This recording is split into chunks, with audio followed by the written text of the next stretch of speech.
பிரியமானவர்களே, Jesus calling டிவியின் எக்கால சத்தம் நிகழ்ச்சிக்கு உங்களை வரவேற்கிறோம். இந்த நிகழ்ச்சியிலே நம்முடைய கையில் இருக்கும் இந்த வேதாகமம் உலகிலேயே அதிகம் அச்சடிக்கப்படும் ஒரு புஸ்தகமாகவும், வருடத்திற்கு 100 கோடிக்கு மேல் பிரதிகள் அச்சடிக்கப்படுகிற ஒரு புஸ்தகமாகவும், இந்த உலகில் 3600 மொழிகளுக்கு அதிகமான மொழிகளில் அச்சிடப்படும் ஒரு புஸ்தகமாகவும், உலகின் 195 நாடுகளில் முழுவதும் வாசிக்கப்படுகிற ஒரு புஸ்தகமாகவும், உலகின் அதிகமான நாடுகளின் சட்ட புஸ்தகமாகவும், உலகில் வாழக்கூடிய 800 கோடி ஜனங்களில் 250 கோடிக்கு மேல் ஜனங்கள் பின்பற்றக்கூடிய ஒரு புஸ்தகமாகவும் இந்த பரிசுத்த வேதாகமம் மட்டுமே விளங்குகிறது. இந்த பரிசுத்த வேதாகமத்தை எழுதி முடிக்க 1600 வருடங்கள் ஆனது. 10 நாடுகளில் எழுதப்பட்டது, 3 கண்டங்களில் எழுதப்பட்டது. எப்படி இது 1600 வருடங்களாக எழுதப்பட்டது, 10 நாடுகளில் எப்படி எழுதப்பட்டது, 3 கண்டங்களில் எப்படி எழுதப்பட்டது என்பதனை பற்றி இந்த நிகழ்ச்சியிலே நாம் இப்பொழுது தெளிவாக பார்க்க இருக்கிறோம். அதற்கு முன்பாக கடந்த வீடியோவிலே மரியாள் என்பவர் பரலோக ராணி என்று வேதாகமத்தில் எந்த புஸ்தகத்தில் குறிப்பிடப்பட்டிருக்கிறது என்று கேட்டிருந்தோம். அதற்கு எந்த புஸ்தகத்திலும் குறிக்கப்படவில்லை என்று சரியான பதிலை அதிகமான பேர் கமெண்ட் செய்திருந்தீர்கள்.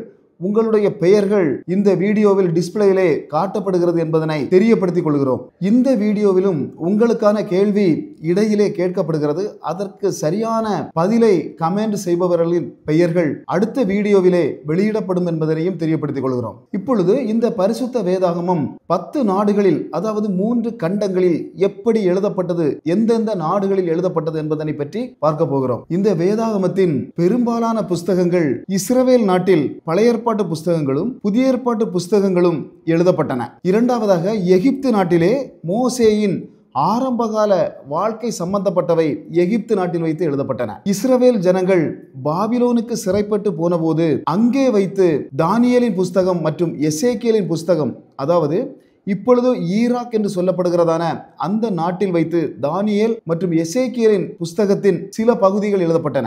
அசீரியா என்று சொல்லப்பட்டதான இப்பொழுது ஈரான் என்று வழங்கப்படுகிற அந்த நாட்டில் யோனா தீர்க்கதரிசி நினிவே நகர சம்பவங்களை அங்கே வைத்து எழுதியதாக தெளிவாக புரிந்து கொள்ள முடிகிறது. பெர்சியா நாட்டிலே எஸ்தர் புஸ்தகமும் எஸ்ரா புஸ்தகமும் நெகேமியாவின் புஸ்தகமும் எழுதப்பட்டன. ஏழாவதாக கிரீஸ் நாட்டிலே பவுல் பயணம் செய்த போது சில நிருபங்களை அங்கே வைத்து எழுதினார். பவுல் ரோமாபுரி சிறையில் இருந்தபோது அங்கு வைத்து ரோமர் நிருபத்தையும் கொலோசேயர் நிருபத்தையும் எழுதினார். பவுல் சைப்ரஸ் என்கிறதான தீவில் வைத்து சில புஸ்தகங்களை எழுதினார். 10ஆவதாக பத்மதீவு எனப்படுகிற தீவிலே பரிசுத்த யோவான் வெளிப்படுத்தின விசேஷத்தை எழுதினார். இப்படியாக 10 நாடுகளில் இந்த வேதாகமம் எழுதப்பட்டது. இந்த வேதாகமம் பலதரப்பட்ட இடங்களில் வைத்து எழுதப்பட்டது. அதாவது ராஜாக்களின் அரண்மனையில் வைத்து சாலமோன் ராஜா 4 புஸ்தகங்களையும், தாவீது ராஜா சில சங்கீதங்களையும் எழுதினார். தாவீது ராஜா சவுலுக்கு பயந்து ஓடிய போது குகைகளில் வைத்து சில சங்கீதங்களை எழுதினார். சிறையில் வைத்தும் இந்த வேதாகமத்தின் சில புஸ்தகங்கள் எழுதப்பட்டன.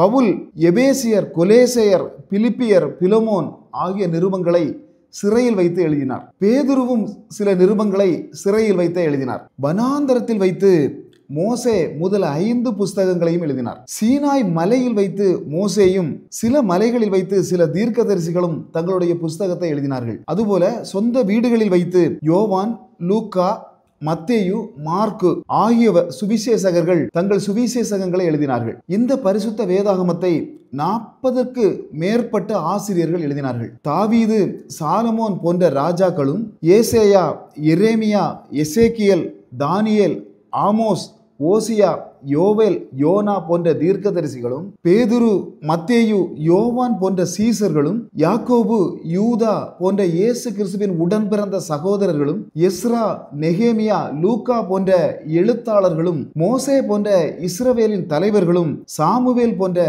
ஆசாரியர்களும், மத்தேயு என்கிற வரி வசூலிப்பவரும், பேதுரு என்கிற மீன் பிடிப்பவரும், இப்படியான பலதரப்பட்ட பரிசுத்தவான்கள் இந்த வேதாகமத்தை எழுதினார்கள். 3 கண்டங்களில் வைத்து இந்த பரிசுத்த வேதாகமம் எழுதப்பட்டது என்பதனை பார்த்தோம். அந்த 3 கண்டங்களும் எவை என்று சொன்னால், ஆசியா கண்டத்தில் உள்ள இஸ்ரவேல், சிரியா, பாபிலோன் ஆகிய நாடுகளிலும், ஆப்பிரிக்கா கண்டத்தில் உள்ள எகிப்து, எத்தோப்பியா ஆகிய நாடுகளிலும், ஐரோப்பா கண்டத்தில் உள்ள ரோம், கொரிந்து, தெசலோனிக்கா, பிலிப்பியா ஆகிய நாடுகளிலும், இப்படியாக 3 உலகின் பெரிய கண்டங்களில் வைத்து இந்த பரிசுத்த வேதாகமமானது எழுதப்பட்டது. 40க்கு மேற்பட்ட ஆசிரியர்கள் எப்படி எழுதினார்கள் என்பதனை பற்றி நாம் இப்பொழுது பார்க்க போகிறோம். ஆதியாகமம், யாத்திராகமம், லேவியராகமம், எண்ணாகமம், உபாகமம் ஆகிய 5 புஸ்தகங்களை மோசே எழுதுகிறார்.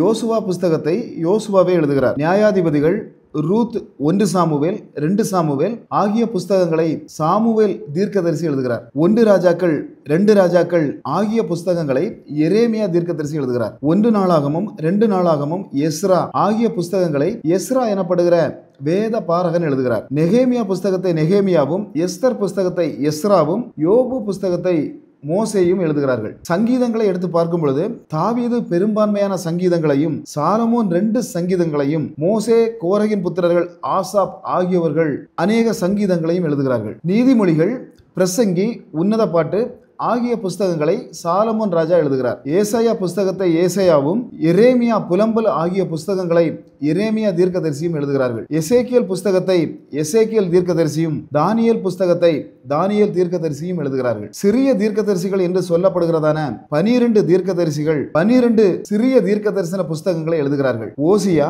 யோவேல், ஆமோஸ், ஒபதியா, யோனா, மீகா, நாகும், ஆபகுக், செப்பனியா, ஆகாய், சகரியா, மல்கியா இப்படிப்பட்டதான 12 சிறிய தீர்க்க தரிசன புஸ்தகங்களும் அதை எழுதியவர்களின் பெயர்களினாலே அறியப்படுகிறது. இந்த பழைய ஏற்பாட்டு 39 புஸ்தகங்களுக்கு பிறகு 400 வருடங்கள் புஸ்தகங்கள் எதுவும் எழுதப்படவில்லை. இது தேவ சபையின் இருண்ட காலம் என்று அழைக்கப்படுகிறது. தேவன் தீர்க்க தரிசிகளோடும் பேசவில்லை, ஏபோத், தும்மிம், ஊரிம் ஆகியவற்றோடும் பேசவில்லை. தேவன் ஜனங்களோடு பேசாத காரணத்தினால் அந்த நேரங்களில் எந்த புஸ்தகங்களும் எழுதப்படவில்லை. 400 வருடங்களுக்கு பிறகு மத்தேயு என்கிறதான இயேசு கிறிஸ்துவின் சீசர் மத்தேயு சுவிசேஷத்தை எழுதினார். மார்க்கு சுவிசேஷத்தை மார்க்கு என்கிற பேதுருவின் உறவினர் எழுதுகிறார். லூக்கா சுவிசேஷத்தை லூக்கா என்கிறதான யோவான் சுவிசேஷத்தை இயேசு கிறிஸ்துவின் சீசரான யோவான் எழுதினார். ரோமர், 1 கொரிந்தியர், 2 கொரிந்தியர், கலாத்தியர், எபேசியர், பிலிப்பியர், கொலோசேயர், 1 தெசலோனிக்கேயர், 2 தெசலோனிக்கேயர், 1 தீமோத்தேயு, 2 தீமோத்தேயு, தீத்து, பிலமோன், எபிரேயர் ஆகிய நிருபங்களை பவுல் எழுதுகிறார். இப்படியாக பவுல் எழுதிய நிருபங்களாக 14 நிருபங்கள் அறியப்படுகின்றன. யாக்கோபு நிருபத்தை இயேசு கிறிஸ்துவின் உடன் பிறந்த சகோதரராகிய யாக்கோபு எழுதுகிறார். 1 பேதுரு, 2 பேதுரு ஆகிய நிருபங்களை இயேசு கிறிஸ்துவின் சீசரான பேதுருவும், 1 யோவான், 2 யோவான், 3 யோவான் ஆகிய நிருபங்களை இயேசு கிறிஸ்துவின் மற்றொரு சீசரான யோவானும் எழுதினார்கள். யூதா நிருபத்தை இயேசு கிறிஸ்துவின் உடன் பிறந்த சகோதரர்களாக அறியப்படுகிற 4 சகோதரர்களில் ஒருவரான யூதா எழுதுகிறார். வெளிப்படுத்தின விசேஷத்தை இயேசு கிறிஸ்துவின் அருமை சீசனான யோவான் எழுதினார். இப்படியாக பழைய ஏற்பாட்டில் 39 புஸ்தகங்களும், புதிய ஏற்பாட்டில் 27 புஸ்தகங்களுமாக 66 புஸ்தகங்கள் 40 ஆசிரியர்களுக்கு மேலான ஆசிரியர்களால் எழுதப்படுகிறது. இந்த வேதாகமத்தில் 31,102 வசனங்களும், 2,500க்கு மேல் தீர்க்க தரிசனங்களும், 7,497 வாக்கு தத்தங்களும், 3,300க்கு மேல் கேள்விகளும் கேட்கப்படுகின்றன. இப்பொழுது வேதாகமம் எழுத எப்படி 1600 வருஷங்கள் ஆனது என்பதனை பற்றி பார்க்க போகிறோம். இந்த வேதாகமத்திலே முதல் புஸ்தகம் என்று சொல்லப்படுவது ஆதியாகமம். இந்த ஆதியாகமத்தை இயேசு கிறிஸ்துவுக்கு 1500 வருடங்களுக்கு முன்பு வாழ்ந்த மோசே எழுதுகிறார். இந்த வேதாகமத்தின் கடைசி புஸ்தகமாக வெளிப்படுத்தின விசேஷம் விளங்குகிறது. இதனை இயேசு கிறிஸ்துவுக்கு பிறகு 95 முதல் 100 வருடங்களுக்குள் அவருடைய சீசரான பரிசுத்த யோவான் எழுதினார். கிறிஸ்துவுக்கு முன் 1500 வருடங்களுக்கு முன்பாக மோசே என்பவரால் இந்த வேதாகமம் எழுத தொடங்கப்பட்டு இயேசு கிறிஸ்துவுக்கு 100 வருடங்களுக்கு பிறகு அவருடைய சீசரான யோவான் என்பவரனால் இந்த வெளிப்படுத்தின விசேஷம் எழுதி முடிக்கப்படுகிறது. இப்படியாக இயேசு கிறிஸ்துவுக்கு முன் 1500 வருடங்களும், இயேசு கிறிஸ்துவுக்கு பிறகு 100 வருடமாக 1600 வருடங்களாக இந்த வேதாகமம் முழுவதுமாக எழுதி முடிக்கப்படுகிறது. இதில் ஒரு விஷயத்தை நாம் கவனிக்க வேண்டும். இந்த வேதாகமத்தை 40க்கு மேற்பட்ட ஆசிரியர்கள் எழுதினார்கள். இவர்கள் ஒவ்வொருவரும் ஒவ்வொரு பலவிதமான வேலைகளை செய்பவர்களாக இருந்தார்கள். இந்த உலகத்தின் 3 பெரிய கண்டங்களில் இந்த வேதாகமம் எழுதப்படுகிறது. உலகத்தின் 10 நாடுகளில் எழுதப்படுகிறது. 1600 வருஷங்களாக எழுதப்படுகிறது. ஆனாலும் இந்த வேதாகமத்தில் ஒரே செய்தி, ஒரே திட்டம், ஒரே தேவன் திருத்துவத்தில் செயல்படுவதாக தெளிவாக சொல்லப்படுகிறது. 66 புஸ்தகங்களையும் நாம் எடுத்து பார்க்கும் பொழுது ஒரே வரிசையிலும் அதன் அர்த்தங்கள் மாறாமலும் ஒரு புஸ்தகத்தின் விளக்கம் மற்றொரு புஸ்தகத்திலும் மற்ற புஸ்தகத்தின் விளக்கம் வேறொரு புஸ்தகத்திலும் தெளிவாக காணப்படுகின்றன. இந்த 66 புஸ்தகங்களிலும் எந்த புஸ்தகத்திற்கும் ஒரு புஸ்தகத்திற்கு மறு புஸ்தகம் மாற்று கருத்தாகவோ முரண்பாடாகவோ இல்லை என்பதுதான் இந்த வேதாகமத்தின் சிறப்பு. ஏன் இப்படி மாற்று கருத்தோ முரண்பாடோ இல்லை என்று சொன்னால், இதை எழுதியது சாதாரண மனிதர்கள் அல்ல, பரிசுத்தவான்களை கொண்டு பரிசுத்த ஆவியானவர் எழுதுகிறார். இந்த வேதாகமம் என்கிற ஜீவ புஸ்தகமானது இன்று நம்முடைய கையில் ஒரு ஜெராக்ஸ் காப்பியாகத்தான் கொடுக்கப்படுகிறது. இதன் ஒரிஜினல் காப்பியானது பரலோக ராஜ்யத்தில் காணப்படுகிறது. வெளிப்படுத்தின விசேஷம் 20வது அதிகாரம் 12வது வசனம் சொல்லுகிறது, தேவனுக்கு முன்பாக புஸ்தகங்கள் திறக்கப்பட்டன என்று.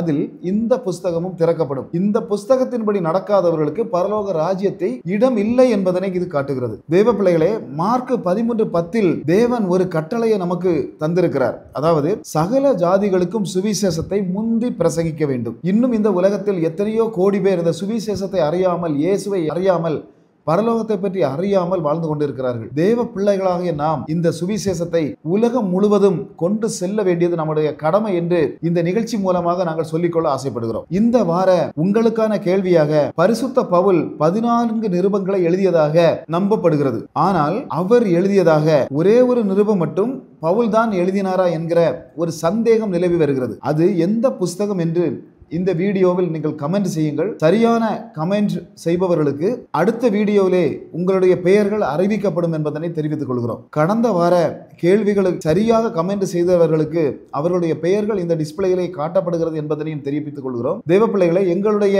வேதாகம ரகசியங்கள், மர்மங்கள், ஆராய்ச்சிகள் ஆகியவற்றை இன்னும் அதிகமாக கேட்க விரும்பினால் நாங்கள் அநேக கன்வென்ஷன்களிலும் அநேக தேவாலயங்களிலும் கொடுக்கக்கூடிய தேவ செய்திகள் மூலமாக எங்களது இவாஞ்சலிஸ்ட் ஜெயக்குமார் என்கிறதான இன்னொரு சேனலில் நீங்கள் தெளிவாக காணலாம் என்பதனையும் இந்த நிகழ்ச்சி மூலமாக சொல்லிக்கொள்ள ஆசைப்படுகிறோம். கர்த்தர் தாமே உங்களை ஆசீர்வதிப்பாராக. Praise the Lord. அல்லேலூயா.